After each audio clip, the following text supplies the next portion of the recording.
Hi, I'm Mike Kaspszyk of MHK Attorneys. Today I'd like to talk to you a little bit about what happens when a volunteer is injured in the course of their services. Under Pennsylvania law, EMS workers and volunteer firefighters are awarded the statewide average weekly wage if they're hurt at work, regardless of what they were actually earning in their real job.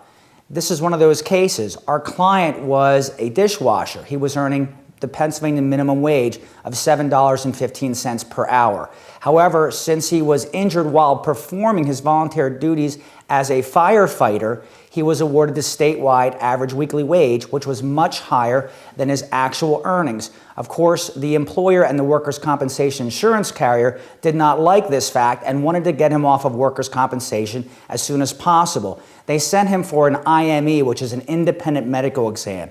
That doctor determined that he was fully recovered. At that point in time, he came to us because the employer had done several things. First, they had argued and filed a petition saying that they wanted to terminate his benefits. Terminating his benefits means cutting off his wage and his medical benefits. They wanted to do that based upon the full recovery. They also tried two unique ways to try to suspend his wage benefits. One, they offered him his non-paying volunteer firefighter job back. The other one is they asked him to reapply for his dishwasher job. We came in and argued in front of the workers' compensation judge that he was not fully recovered based upon his treating doctor's opinion. The workers' compensation judge agreed with us on that point. We also argued that the claimant was allowed to put in his job application for the dishwasher his treating doctor's restrictions, which were that he could not lift more than 5 pounds. The judge ultimately found that that doctor's testimony was not credible, and he granted the employer's suspension petition, which means he allowed them to cut off our client's wage benefits. At that point in time, the insurance company, figuring they had won the case for all intents and purposes, offered our client $5,000 to settle. We appealed that decision to the Workers' Compensation Appeal Board.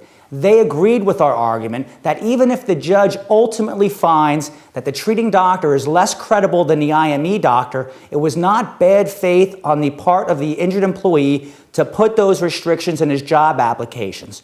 Therefore, the Workers' Compensation Appeal Board reversed the judge's suspension petition. Now the employer and the insurance company, who had offered $5,000 to settle the case, owed our client $75,000 in outstanding wage benefits. They, of course, appealed that decision and requested what's called a supersedious. That has been denied. So as I make this recording today, our client is still receiving his ongoing wage benefits. So if you're injured at work as a volunteer firefighter or other emergency service provider, call me, Mike Kaspszyk, at 855-MHK-ATTY. I do this every day. I can help. Thank you and have a nice day.